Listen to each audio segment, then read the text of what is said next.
Pour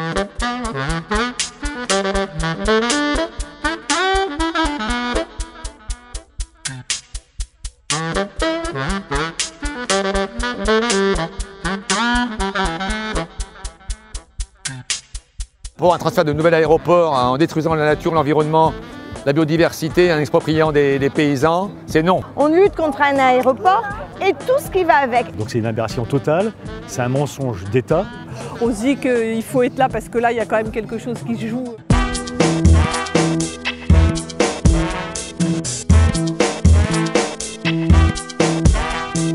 Il n'est pas logique de continuer à penser qu'on peut voter pour ou contre un aéroport, sachant qu'il y en a déjà un, qu'on va détruire des hectares et des hectares de terres arables, une zone humide, qu'on va détruire des espèces protégées pour en fait l'intérêt d'une minorité qui est Vinci. Là encore, ce n'est pas démocratique parce que c'est toujours l'intérêt de ceux qui ont le plus de pouvoir et d'argent contre celui des autres. L'histoire de la consultation du référendum, c'est bien la preuve que le gouvernement aussi veut conquérir en la trompant l'opinion. Donc l'enjeu, c'est ça. Le référendum, il posait deux problèmes. D'abord, la manière de poser la question, le niveau de débat et de discussion qui a vraiment existé, qui a été mis en place dans la population, et le périmètre. Moi, j'ai été très surpris. Je me suis dit, soit le périmètre, il est réduit à ceux qui vont subir l'aéroport, donc autour de Notre-Dame-des-Landes, soit il est élargi, ce qui paraissait tout à fait juste et légitime, puisque de toute façon, on l'a toujours présenté comme un aéroport Grand Ouest et qui avait des implications sur d'autres départements que la Loire-Atlantique. En aucun cas, ce référendum peut servir d'argument supplémentaire. On en est toujours au même point, il ne faut pas qu'il y ait d'aéroport et il n'y en aura jamais, c'est sûr.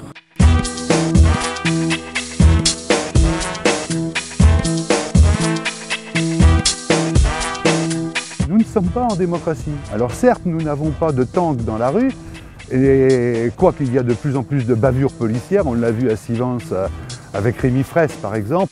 Le gouvernement dispose de tous les moyens légaux, pour ainsi dire, pour légiférer à la place des députés. Les députés ne servent quasiment à rien là-dedans, d'accord? Et on le voit encore sur la loi travail avec le 49.3. Et donc il y a un rouleau compresseur, qui est aussi le rouleau compresseur du gouvernement, de l'État, des intérêts privés, de ceux qui ont intérêt économiquement à ce que ces aéroports se fassent. Alors oui, ça signifie parfois, et de plus en plus fréquemment, faire des actions qui ressortent de la désobéissance civile, qui sont en apparence illégales, ou qui sont illégales aux yeux de certaines lois, mais qui sont légitimes et qui sont même légales aux yeux de traités internationaux. L'accord de Paris, signé par 196 États, dit clairement que la communauté internationale s'engage à maintenir le réchauffement climatique sous la barre des 2 degrés, voire des 1,5 degrés. Ça signifie concrètement que cet aéroport ne peut pas se faire. Il faut reprendre le contrôle de la démocratie. C'est un impératif.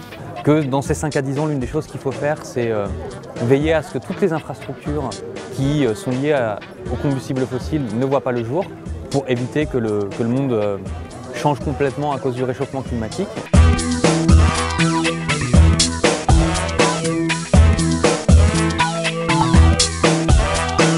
Ça me rappelle l'Auvergne de mon enfance, celle où j'ai grandi, qui a été complètement transformée par l'industrialisation de l'agriculture, les pesticides, le remembrement.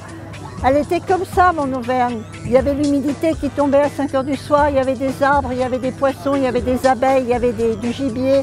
Et les gens partageaient tout à l'époque, oui. Où la paysannerie a sa place, où l'agriculture reste une agriculture de proximité, où le consommateur a le choix de consommer une alimentation végétalienne ou non, mais en tout cas dont les produits sont bien produits par des paysans heureux. Les agriculteurs, on en a besoin. On devrait avoir un plan d'aménagement qui ne serait pas aménagement du territoire pour les entrepreneurs, pour les bétonneurs, mais pour mise en place de dynamique de jeunes agriculteurs.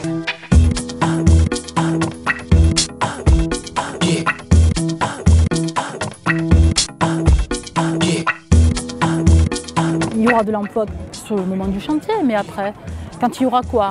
Des low cost, des compagnies genre Ryanair qui viendront s'installer avec des emplois minables. Parce que grâce au rétablissement de l'esclavage, il va y avoir le plein emploi dans toute la région.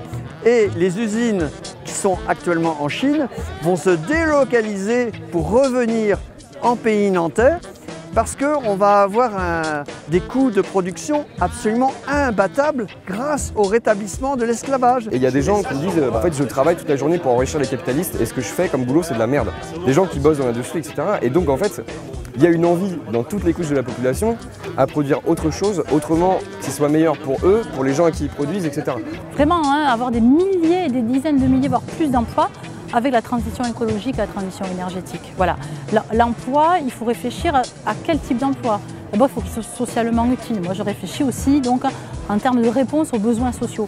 Il faut qu'il soit environnementalement soutenable. Il faut que cet emploi ne détruise pas. Parce que s'il détruit derrière, de toute façon, eh bien, quand il n'y aura plus de planète, on pourra toujours dire ce qu'on veut, on ne pourra plus vivre dessus. Il faut arrêter le toujours plus, il faut arrêter le culte de la vitesse, il faut arrêter la croissance en fin de compte. Il faut arrêter ce concept matérialiste. Et nous, on le prouve ici en vivant d'une façon 10 fois plus simple que l'homme moderne et avec des relations humaines 1000 fois plus riches, quoi.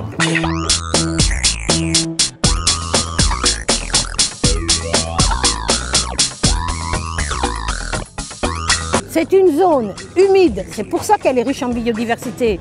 Et donc elle a été défendue par l'Europe, on sait bien. Et pourtant, l'Europe n'est pas entendue. Aujourd'hui, ce projet, il pose un problème écologique majeur.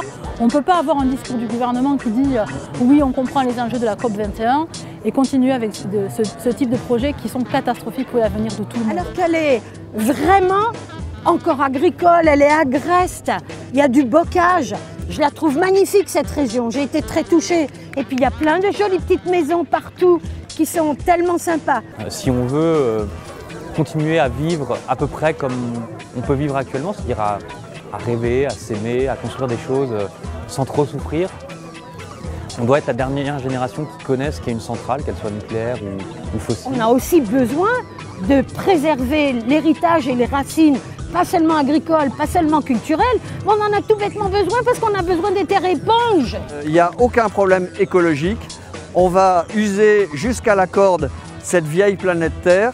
Donc les écolos, c'est des vieux ringards qui veulent retourner dans le fœtus de la terre-mère. C'est des concepts idiots du passé. Il faut foutre cette planète en l'air en l'exploitant. Comme on disait les vieux colons, il faut faire suer le burnous. Et je ne veux pas que la Terre devienne ça pour nos enfants, nos petits-enfants. Donc cette lutte, pour moi, elle est vitale. Et je l'amènerai jusqu'au bout, voilà. On se bat pas seulement pour sa pomme, mais pour toutes les pommes de l'arbre de vie. Humaine, animale, végétale, minérale, tous ensemble.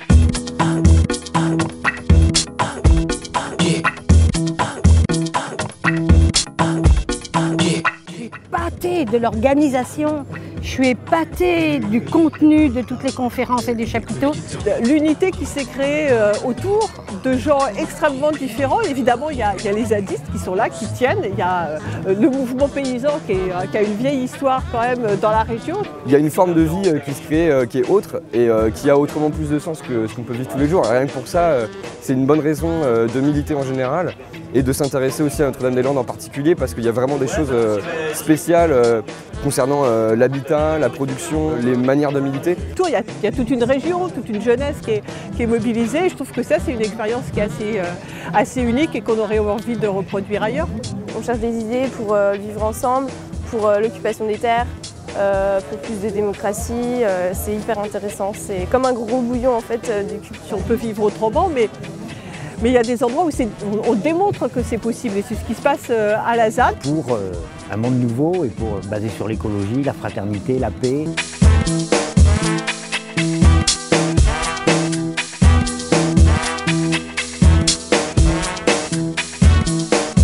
On va gagner pour plusieurs raisons. La première, c'est qu'ils ne sont absolument plus crédibles. La deuxième, c'est que quand je vois cette belle énergie, je me dis que les citoyens ont envie de reprendre le contrôle. En dehors des étiquettes, on s'en tape des étiquettes syndicales, politiques, tout ça. Le fait, c'est d'être ensemble avec nos différences. Et on se positionne comme des petits grains de sable dans les rouages. Tout ce qu'on fait retarder dans ces grands projets inutiles, c'est du gain. Ça permet de faire avancer les choses parce que tant que ces projets sont retardés, eh bien, on va finir par se rendre compte que c'est inutile. Petit à petit, en fait, on se rend compte qu'on est de plus en plus nombreux et que ça marche, quoi. Tout ce que je viens de dire est évidemment parfaitement idiot. C'est l'idéologie de nos ennemis. Et donc, par rapport à ça, il faut être extrêmement courageux pour empêcher une nouvelle opération César sur Notre-Dame-des-Landes. Eh bien la lutte, quand on ne la lâche pas, on gagne. On concerne toutes et tous, qu'on soit habitants ou habitantes de Loire-Atlantique, quelle que soit notre sensibilité, quelles que soient les choses qui sont importantes pour nous. Parce que ce qui se joue, ce n'est pas uniquement la résistance contre un projet d'aéroport, mais contre son monde aussi. Et derrière son monde, c'est effectivement l'avenir. Dès fin août, il faut être tous à Notre-Dame-des-Landes et ça va être un maquis, la résistance, la guerre. Et il faut vraiment se préparer à un affrontement extrêmement dangereux.